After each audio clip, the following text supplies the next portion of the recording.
Jinwoo checked his watch for the 10th time in 5 minutes. It was past midnight, and the last train to Seoul was running 20 minutes late. The small suburban station had emptied quickly after the previous train departed, leaving him alone with his thoughts and the occasional cricket chirping in the darkness beyond the platform. The day had been long. A conference presentation followed by questions that dragged on too long, then dinner with colleagues who wanted to discuss everything except what mattered. Now all he wanted was to get home, fall into bed, and forget about the world until morning.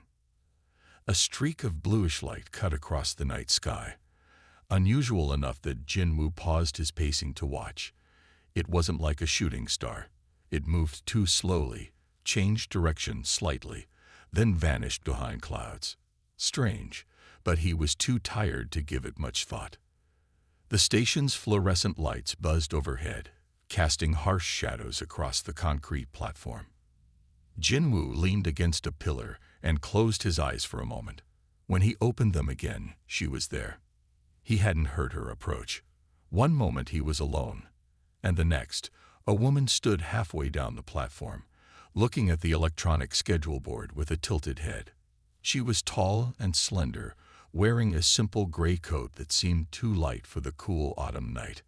Her dark hair fell straight to her shoulders, and even from a distance, something about her seemed different. Jinwoo might not have approached her. He wasn't in the habit of striking up conversations with strangers at empty train stations after midnight, but there was something in her posture that suggested confusion or uncertainty. As a university professor, he was used to helping lost students. He walked closer and noticed more unusual details. Her skin had a subtle sheen to it, almost catching the light in ways human skin shouldn't. Her features were delicate, but with proportions that seemed slightly off, though he couldn't say exactly how. "Excuse me," she said, turning toward him. Her voice had a musical quality, the words perfectly formed, but with an odd cadence, as if she had learned the language from books rather than conversation. "This transportation system confuses me." "It confuses everyone sometimes," Jinwoo replied with a small smile. "Are you trying to catch the last train too?" She nodded slowly. "Yes. To Seoul Central. But these machines..." She gestured at the ticket kiosk with long, slender fingers. "Here, let me help." Jinwoo stepped to the machine. "You just need to select your destination."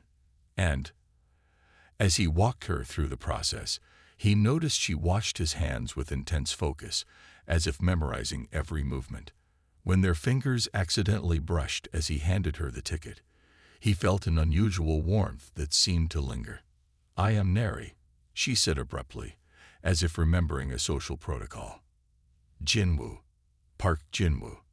"Park Jinwoo," she repeated carefully. "I am grateful for your assistance." They stood in awkward silence for a moment. Jinwoo found himself studying her more closely.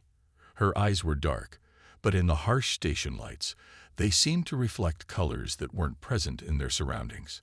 Her movements were graceful but deliberate, like someone navigating an unfamiliar space. The station speakers crackled to life with an announcement, startling both of them. "Due to severe weather conditions approaching the metropolitan area, the final train service has been canceled. We apologize for the inconvenience." Jinwoo groaned. Perfect. Just perfect. He pulled out his phone to check for taxi services, but the reception was poor.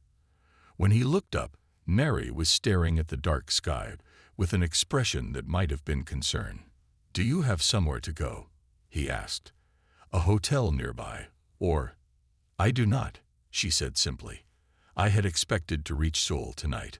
My accommodations are there." A fat raindrop hit the platform between them, followed quickly by another. In the distance, thunder rumbled. "I live just 10 minutes from here," Jinwoo found himself saying. "I have a spare room, if you need a place to stay." The words surprised him as much as they seemed to surprise her. He wasn't in the habit of inviting strangers home, especially not women he met at deserted train stations. But something about her vulnerability in this situation, and perhaps the strange light he'd seen earlier, made him push aside his usual caution. Neri studied his face for an uncomfortably long moment. "That is very kind. Are such offers common among your people?" "Your people?" An odd way to phrase it, but he assumed she was foreign. Her Korean was perfect, but distinctly formal. "Not really," he admitted. "But it's late, and the storm is coming. Sometimes we make exceptions." Another crack of thunder, closer this time. The rain began falling in earnest. "I accept your offer, Park Jinwoo," she said with a small nod that somehow seemed ceremonial. As they hurried from the station toward his apartment, the rain soaking through their clothes, Jinwoo wondered what he had gotten himself into. There was something about Neri. The way she moved, the way she spoke, how her eyes took in everything around her. That wasn't quite right. Not threatening, just different. Little did he know that this impulsive act of kindness would change not just his life, but potentially the future of human civilization. The woman walking beside him, carefully matching her pace to his, was indeed far from home, farther than any human could possibly imagine. Jinwoo's apartment was small but neat, with a modest living room connected to an open kitchen, a bathroom, and 2 bedrooms. Nothing special, just a typical home for a university professor living alone. Yet from the moment they stepped inside, Neri behaved as though she had entered a museum of wonders. While Jinwoo changed into dry clothes and found a t-shirt and sweatpants for her to wear, Neri stood in the center of the living room, turning slowly in a circle, her eyes drinking in every detail. "The bathroom is down the hall," Jinwoo said, handing her the dry clothes. "You can change there." She accepted the bundle, studying the fabric between her fingers with obvious interest. "Thank you, Jinwoo. This material is cotton, correct? Plant-based textile." Yes, just a regular t-shirt." When she emerged from the bathroom 10 minutes later, Jinwoo had made tea and was sitting on the couch, scrolling through his phone. He looked up and nearly spilled his tea. The simple clothes somehow made her otherworldliness more apparent, not less. Her movements seemed too fluid, too precise. "Would you like some tea?" he asked, trying to act normal despite the strange feeling creeping up his spine. "I would like to try it, yes." She sat on the edge of the couch, maintaining a careful distance. As she sipped the tea, her eyes widened slightly. "This contains stimulants." "Just caffeine," Jinwoo said. "Not very much in this kind of tea." Neri nodded and set the cup down. Then, without warning, she stood and walked to his bookshelf, running her fingers along the spines of his physics textbooks. "These contain your understanding of quantum mechanics." "Fascinating." Before Jinwoo could respond, she moved to the kitchen and began examining his microwave, pressing her face close to study the control panel. "This device uses electromagnetic radiation to excite water molecules, correct?" "Simple but effective." Jinwoo followed her, increasingly puzzled. "Have you never seen a microwave before?" She moved on to his houseplants, touching a leaf with gentle fingers. "These organisms perform photosynthesis. They convert light energy into chemical energy. Elegant design. Have you never seen plants before?" Jinwoo asked, half joking. "Not these specific varieties," she answered seriously. Next came his laptop, his television, even the light switches, all examined with the same intense curiosity. When she discovered his coffee maker, she spent a full 5 minutes studying it from every angle. "Have you never seen a coffee maker before?" Jinwoo asked, amused but increasingly confused by her behavior. "I have seen images," she replied, "but direct observation is more informative." The questions began soon after. Simple ones at first: how the coffee maker worked, why he kept plants indoors, what books he preferred. Then they became increasingly strange. "How do you perceive time? As linear or cyclical? What wavelengths of light can your eyes detect? Do all humans require the same oxygen percentage in your atmosphere? How many hearts does your species typically have?" Jinwoo answered as best he could, his scientific background helping with the more technical questions. But with each exchange, his bewilderment grew. She spoke perfect Korean, yet asked questions no normal person would consider. After nearly 3 hours of this, as the storm continued to rage outside, Jinwoo finally had to ask, "Nari, who are you really? Where are you from?" She sat perfectly still on his couch, hands folded in her lap. For the first time since they'd met, she looked uncertain. "I have been debating whether to tell you," she said finally. "It violates protocols, but my situation is irregular." She took a deep breath. "I should be honest with you, Jinwoo. I'm not from your country. I'm not from your planet. My research vessel malfunctioned in your orbit, and I'm stranded until repairs arrive." Jinwoo stared at her. Of all the things he had imagined, that she might be an eccentric foreigner, or someone with an unusual psychological condition, this was not on the list. Yet somehow it made a strange kind of sense. "That's," he began, then stopped. "You're claiming to be an alien. I am not native to Earth." "Yes," she said simply, as if discussing the weather. Jinwoo sat in stunned silence. His mind raced through explanations. She could be delusional. This could be an elaborate prank. Or perhaps he had fallen asleep on the train platform, and this was all a dream. But then his scientific curiosity took over. If, and it was a massive if, she was telling the truth, this was the most important moment in human history. "Prove it," he said finally.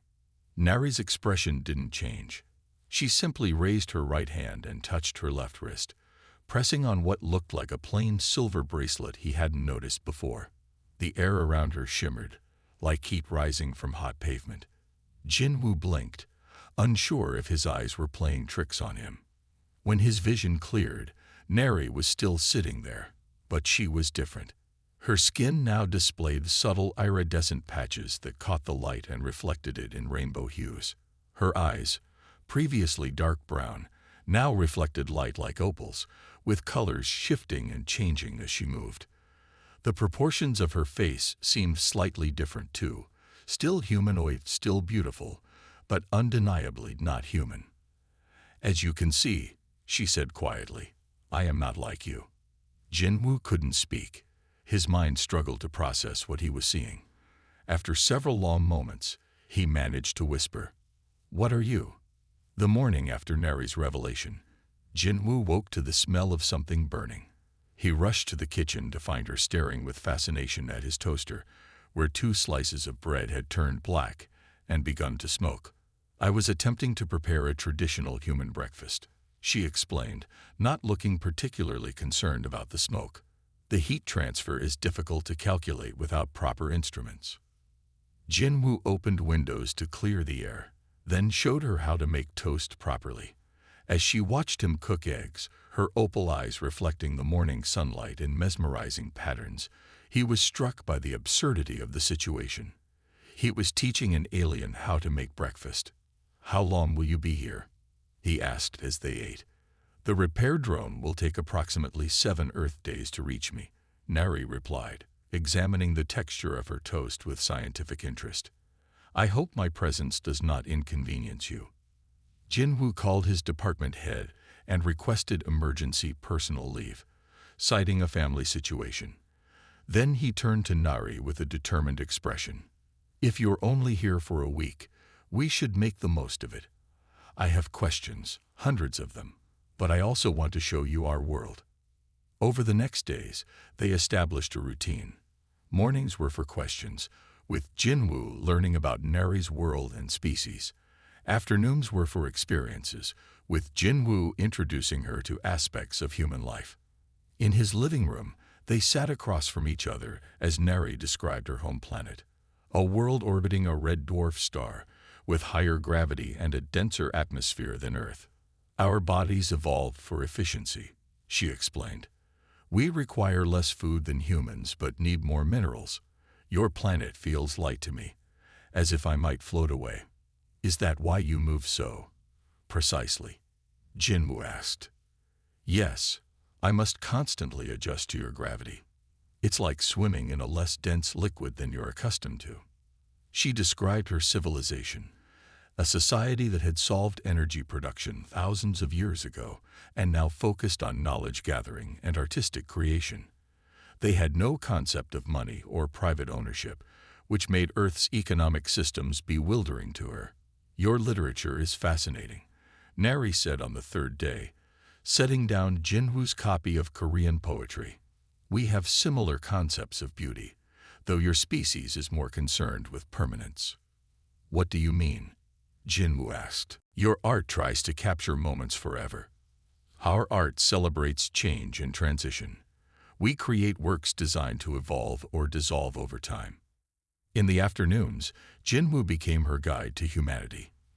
He took her to a local park, watching her examine flowers and insects with childlike wonder.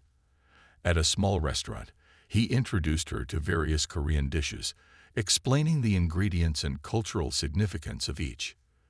"The chemical combinations are extraordinary," she said after trying spicy kimchi for the first time, her eyes watering slightly. "You humans use pain as a flavor enhancement. Remarkable." They visited museums, walked through markets, and sat in coffee shops watching people. Jinwoo found himself seeing his own world through new eyes. Things he had always taken for granted. Music playing in stores, children laughing, elderly couples holding hands, became fresh and meaningful when viewed through Nari's perspective. On the fifth day, as they sat beside a small stream in the park, Jinwoo asked the question that had been troubling him. "Why Earth? Of all the planets in the galaxy, why study us?" Nari watched the water flow over rocks before answering. "We achieved space travel 800 of your years ago," she explained. "We found 17 worlds with intelligent life, including yours." "And you've been watching us?" Jinwoo asked, feeling slightly uncomfortable at the thought. "Learning from you," Nari corrected gently. "Every species has something unique to teach. Humans have remarkable adaptability." She turned to face him fully, her otherworldly eyes serious. "Most species with your technological capability destroy themselves through war or environmental collapse. But humans, despite your conflicts and short-sightedness, continue to survive and create. You adapt. You imagine alternative futures and sometimes achieve them. This quality is rare and valuable." Jinwoo felt a strange pride at her words, mixed with shame at humanity's many failures. "We're not that special," he said. "We're still fighting wars, still damaging our planet." "True," Nari agreed. "But you also write poetry about the beauty of falling leaves. You create music that makes others weep with emotion. You sacrifice for strangers. The contrast is what makes your species interesting." That evening, Jinwoo taught Nari how to cook a simple meal. As they prepared vegetables together, she asked about human relationships, struggling to understand concepts like romantic love and family bonds. "Our connections are more communal," she explained. "We form intellectual partnerships and creative collaborations, but not the exclusive pairings humans favor." "Don't you ever feel lonely?" Jinwoo asked, realizing too late how personal the question was. Nari considered this as she carefully sliced carrots. "Loneliness is universal. I think all conscious beings experience separation. Perhaps that's why we all search the stars, hoping to find we're not alone." Later, as they shared their meal, Jinwoo realized with a start that he would miss her when she left. In less than a week, this alien visitor had become important to him, not just as a scientific marvel, but as a person, or whatever the equivalent was for her species. "2 more days," he said quietly. "Yes," Nari replied, looking out the window at the night sky. "The repair drone approaches." Neither mentioned what would happen after that. On the morning of the 6th day, Jinwoo awoke to find Nari sitting cross-legged on his living room floor, a small silver device hovering above her open palm. It pulsed with a soft blue light and emitted a low hum that made the hair on Jinwoo's arms stand up. "What is that?" he asked, still groggy from sleep. "A beacon," she explained without looking up. "It helps the repair drone locate me precisely. I've activated it because the drone has entered your planet's atmosphere." Jinwoo made coffee while Neri continued her work with the strange device. The past 5 days had settled into a comfortable routine, almost making him forget the extraordinary nature of their situation. Almost. "How exactly will this repair drone reach you?" he asked, passing her a cup of tea. "Will it land on my balcony?" Neri smiled slightly. "It's very small, about the size of your fist. It will find me wherever I am, using this beacon as a guide. And then you'll leave." The question came out more sadly than he'd intended. Before she could answer, Jinwoo's phone rang. The screen showed a number he didn't recognize. "Professor Park," a formal male voice said when he answered.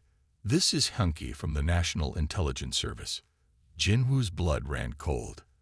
The NIS was South Korea's main intelligence agency, their equivalent of the American CIA. "Yes?" he managed to reply, his voice surprisingly steady. "We've detected unusual energy readings in your neighborhood, Professor. Mind if we stop by for a chat?" Jinwoo glanced at Neri, who had gone completely still, her alien eyes fixed on him with sudden intensity. "May I ask what this is regarding?" Jinwoo stalled. "Just routine investigation of some anomalous signals. Nothing to worry about. We'll be there in about an hour, if that's convenient." After hanging up, Jinwoo turned to Nari with alarm. "Government agents are coming. They've detected something." "My beacon," Nari said grimly, closing her hand around the hovering device, which immediately went dark. "The repair drone is close, but not close enough." They spent the next 30 minutes in frantic preparation. Nari showed Jinwoo how to use special wipes to remove all traces of her non-human DNA from surfaces she had touched. She then activated another device that changed her appearance, making her look fully human. No iridescent skin, no opal eyes. "This camouflage draws significant power," she explained. "I can maintain it for 6 hours at most." Jinwoo paced the apartment. What do they want?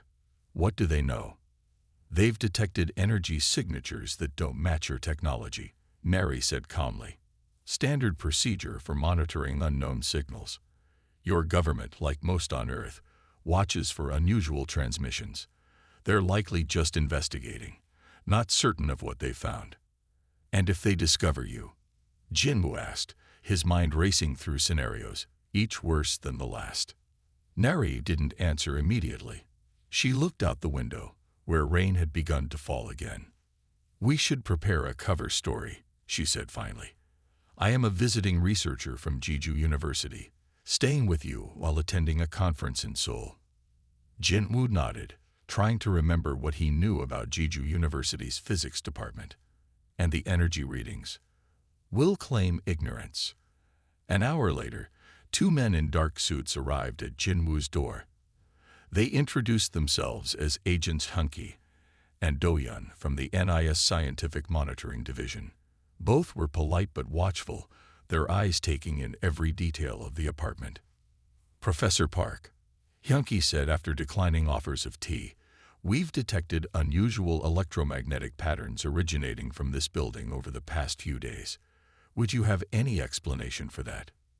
Jinwoo maintained his composure, explaining that he'd been conducting some small experiments related to his research, nothing unusual.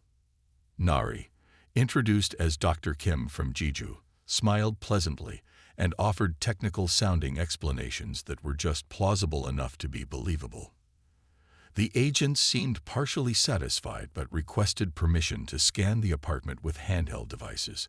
As they moved through the rooms, Jinwoo noticed Neri's face growing increasingly tense, though she maintained her friendly expression. That evening, after the agents left with promises to return if needed, Jinwoo and Neri watched from the window as black government cars continued to circle the block at regular intervals. "They suspect something," Jinwoo said quietly. "Yes.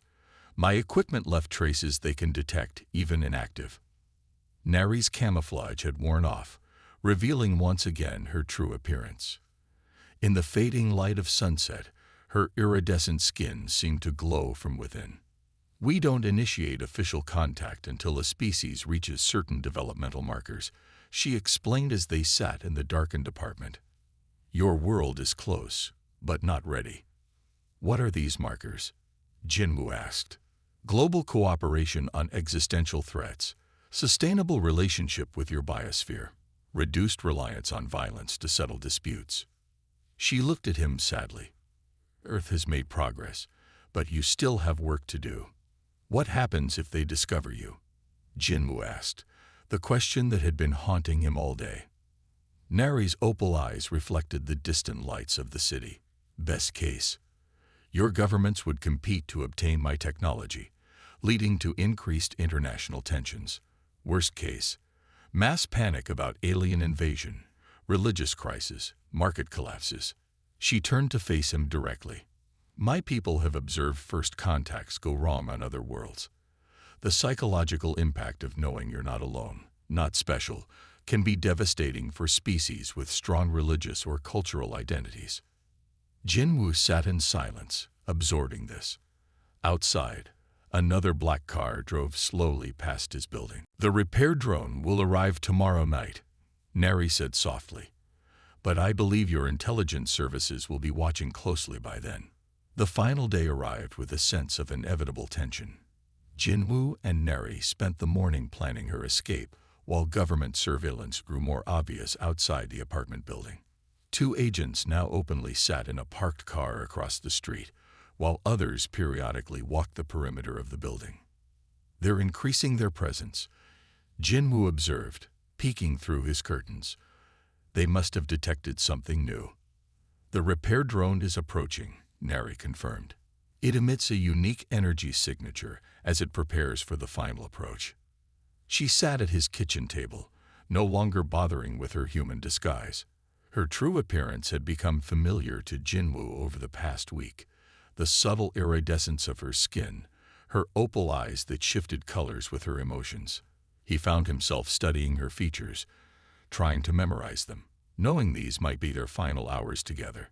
Will anyone come looking for you? Jinwoo asked. If they capture you, I mean. Nari's expression grew solemn. My people monitor all field researchers. If I don't return on schedule, they would investigate, but official contact would still be avoided. They might observe from orbit, perhaps attempt a covert extraction, but they would not reveal themselves. So you'd be on your own. Yes.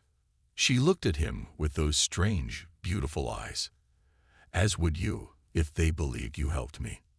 The day passed with excruciating slowness. They played chess to pass the time. Though Nari won every game within minutes, they prepared and ate a final meal together. As evening approached, Nari activated her beacon again. The drone will arrive at midnight, she said. It will land on your roof. How will you reach it with agents watching the building? Nari smiled. I have some technology that might help, but I'll need a distraction. They spent the next hours planning.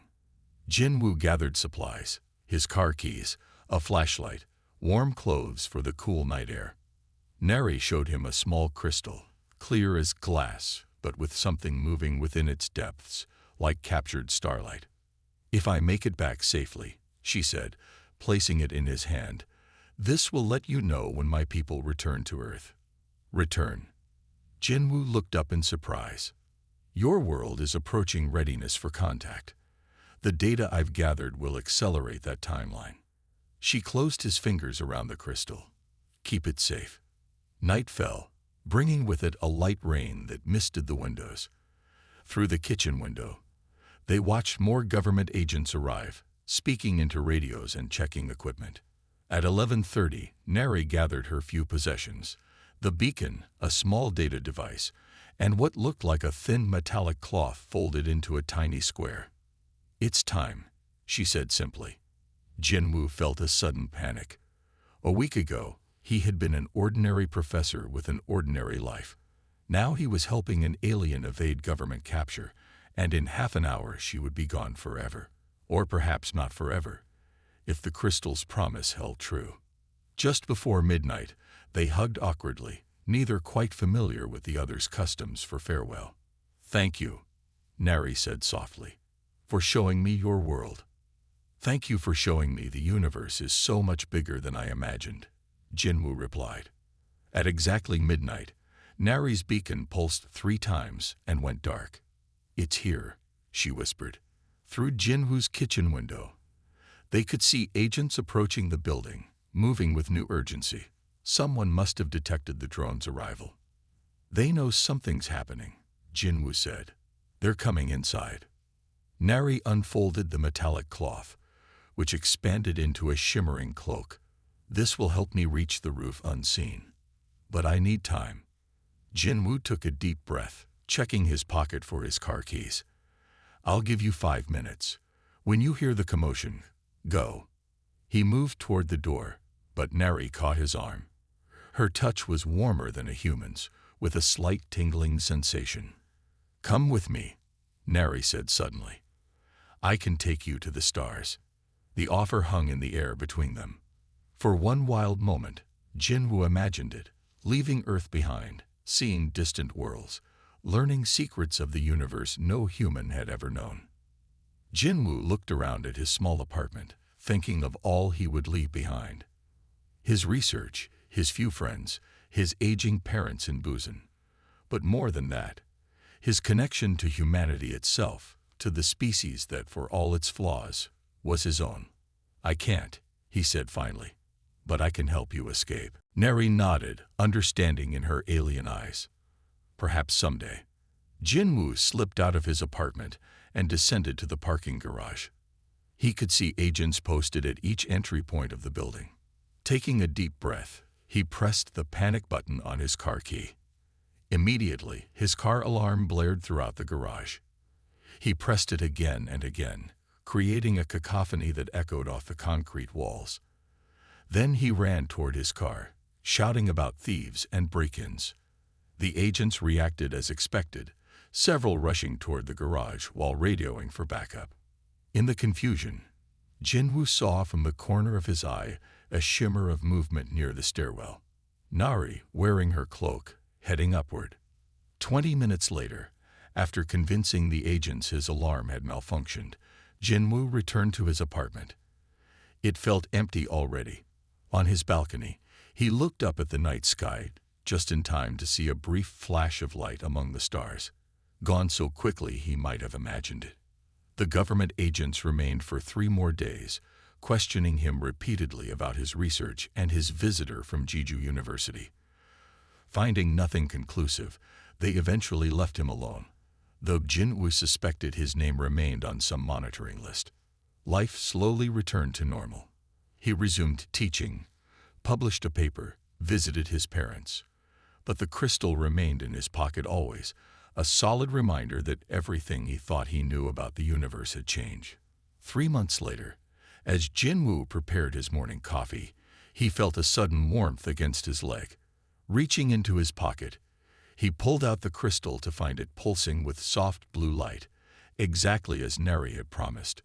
He stood by his kitchen window, coffee forgotten, watching the crystal glow brighter with each pulse. Somewhere above, beyond the morning clouds, something was approaching Earth. And this time, they were coming officially. Jinwoo smiled and began to plan what he would wear to humanity's first diplomatic meeting with the stars.